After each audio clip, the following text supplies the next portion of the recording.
مولاي صل وسلم دائما أبدا على حبيبك خير الخلق كلهم. السلام عليكم ورحمة الله وبركاته. Alhamdulillah nahmaduhu wa nasta'inuhu wa nastaghfiruh wa na'udzu billahi min shururi anfusina wa min sayyiati a'malina. May yahdihillahu fala mudhillalah wa may yudlil fala hadiyalah. Ashhadu an la ilaha illallah wahdahu la syarikalah wa ashhadu anna Muhammadan abduhu wa rasuluh la nabiyya ba'dah. Allahumma sholli wa sallim wa barik wa karim ala sayyidina Muhammadin wa ala alihi wa ashabihi wa man tabi'ahum bi ihsanin ila yaumiddin. Faqala Allah ta'ala fil Qur'anil Karim, a'udzu billahi minasy syaithanir rajim. Bismillahirrahmanirrahim.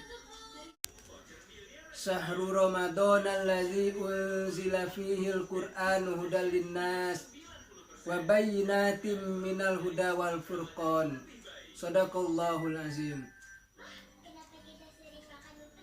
Pemirsa, kaum muslimin wal muslimat rahimakumullah. Pertama dan yang paling utama, puji syukur kita panjatkan kehadirat Allah Subhanahu wa taala atas berbagai macam nikmat yang dilimpahkan kepada kita. Dari bangun tidur hingga tidur kembali, belum pernah nikmat Allah terputus dari hidup kita. Atas nikmat-nikmat yang sedemikian rupa itu, Allah Subhanahu wa taala cuma minta satu, syukuri nikmat itu. Sebagaimana firman Allah Subhanahu wa taala, a'udzu billahi minasyaitonir rajim. Bismillahirrahmanirrahim. La in sakartum la azidannakum wa la in kafartum inna azabi lasyadid. Barang siapa yang bersyukur atas nikmatku, kata Allah, niscaya akan aku tambah. Dan barang siapa yang kufur, tidak mau bersyukur atas nikmatku, maka ingatlah azabku itu pedih adanya. Selanjutnya, sholawat dan salam semoga senantiasa tercurahkan kepada baginda Nabi Sallallahu Alaihi Wasallam dengan mengucapkan Allahumma sholli ala sayyidina Muhammad wa ala ali sayyidina Muhammad. Pemirsa, kaum muslimin wal muslimat rahimakumullah. Minggu ini, tepatnya pada 17 Ramadan, kita diingatkan dengan suatu peristiwa yang amat luar biasa. Peristiwa diturunkannya Al-Quran. Kita mengenal peristiwa itu dengan peristiwa nuzulul Quran. Memang salah satu keutamaan Ramadan yaitu bulan diturunkannya Al-Quran.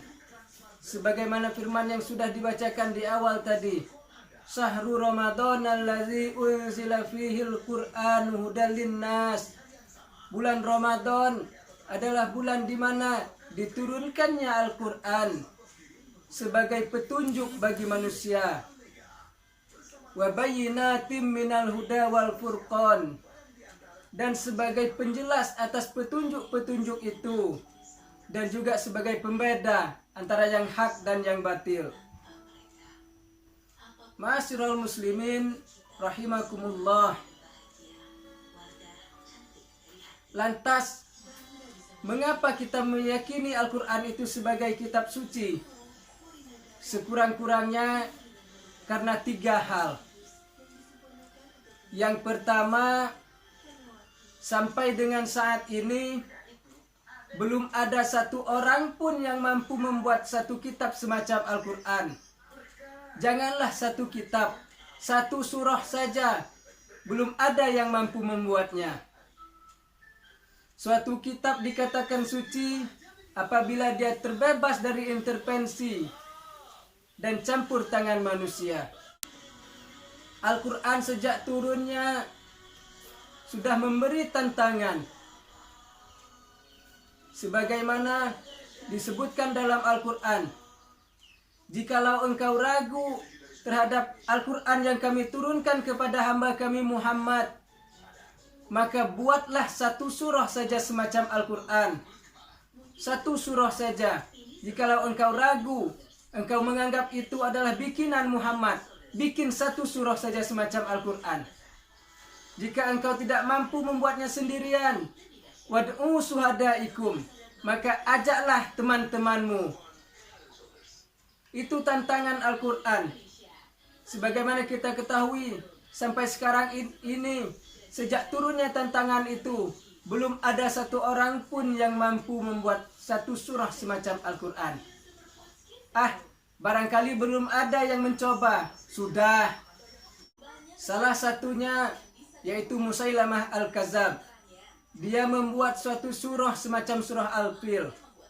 Dibuatnya lah Al-Fil, wa mal-fil, wa ma adraka mal-fil, walahuntu muntawil, walahuzail. Al-Fil, gajah. Apakah gajah itu? Tahukah kamu apa itu gajah? Dia punya belalai panjang dan dia punya ekor. Tidak perlu turun ayat begituan pun kita tahu ya gajah pasti punya belalai dan punya ekor. Itulah salah satu yang mencoba menandingi membuat satu surah semacam Al-Quran. Bisa dia buat, namun isinya jauh panggang daripada api. Kemudian yang kedua, kita meyakini Al-Quran itu sebagai kitab suci, ajaran dan isinya sesuai dengan fitrah manusia. Misalnya, secara fitrah, laki-laki nafsu kepada perempuan. Begitu juga sebaliknya, perempuan itu menyukai laki-laki. Jika ada suatu kitab yang melarang manusia untuk kawin, maka kesuciannya perlu dipertanyakan. Al-Quran ini sesuai dengan fitrah manusia. Maka Al-Quran menganjurkan bagi orang yang sudah mampu untuk melaksanakan pernikahan. Contoh lainnya, secara fitrah manusia ini butuh makan. Maka jika ada kitab yang menyuruh kita puasa terus-menerus dari siang hingga malam, itu kan sama saja menyuruh kita mati. Maka Al-Quran ini sesuai dengan fitrah manusia. Maka Al-Quran puasa wisol, puasa terus menerus, bukan saja tidak boleh, melainkan hukumnya haram. Bahkan kita yang berpuasa ini, jika sudah sampai waktunya, maka dianjurkan untuk menyegerakan berbuka. Secara logika masuk akal memang. Kita ambil contoh saja. Suatu perusahaan Microsoft umpamanya, perusahaan elektronik di Amerika sana. Dia membuat suatu komputer. Maka komputernya itu seiring dikeluarkan komputer itu, dikeluarkan pula buku petunjuknya. Dia paham betul komputer ini speknya seperti apa, prosesornya menggunakan apa, kemudian kemampuannya, kapasitasnya seperti apa. Dia paham betul karena dia yang menciptakannya. Ya begitu juga dengan kita manusia. Al-Quran ini isi dan redaksinya murni dari Allah Subhanahu wa Ta'ala. Ya sudah pasti Allah yang menciptakan manusia. Maka Allah paham betul seperti apa manusia ini, seperti apa kekuatannya, kapasitasnya. Allah paham betul. Maka sudah pasti dia sesuai dengan fitrah manusia. Pemirsa kaum muslimin wal muslimat rahimakumullah. Al-Quran ini diturunkan sebagai buku petunjuknya. Sebagaimana buku petunjuk yang dikeluarkan oleh pabrik Microsoft tadi, pabrik komputer. Maka jika kita ingin selamat dunia dan akhirat, maka ikutilah buku petunjuk yang sudah diturunkan oleh Allah Subhanahu wa Ta'ala, yaitu Al-Quranul Karim. Yang ketiga, kaum muslimin wal muslimat rahimakumullah, kita meyakini Al-Quran itu sebagai kitab suci, isinya tidak saling bertentangan, tidak saling kontroversi. Sungguh diragukan kesuciannya apabila di suatu ayat mengatakan Allah itu Esa, di ayat yang lain mengatakan Allah tiga, di ayat yang lain lagi dia mengatakan Allah itu 4. Itu kitab kacau namanya. Al-Quran ini tidak ada kontroversi antara ayat satu dengan ayat yang lainnya. Sekali dia mengatakan Allah itu Esa, maka di ayat yang lain pun tetap Esa. Sekali dia mengatakan hal itu haram, maka selamanya akan tetap haram. Oleh karena itu, kaum muslimin wal muslimat rahimakumullah, di sisa-sisa Ramadan ini, marilah kita meningkatkan amalan kita dengan membaca Al-Quran, memperbanyak membaca Al-Quran. Satu huruf saja dilipat gandakan oleh Allah Subhanahu wa taala 10 kali lipat. Alangkah bahagianya kita jika kita membaca sampai satu surah hingga hatam satu Al-Quran.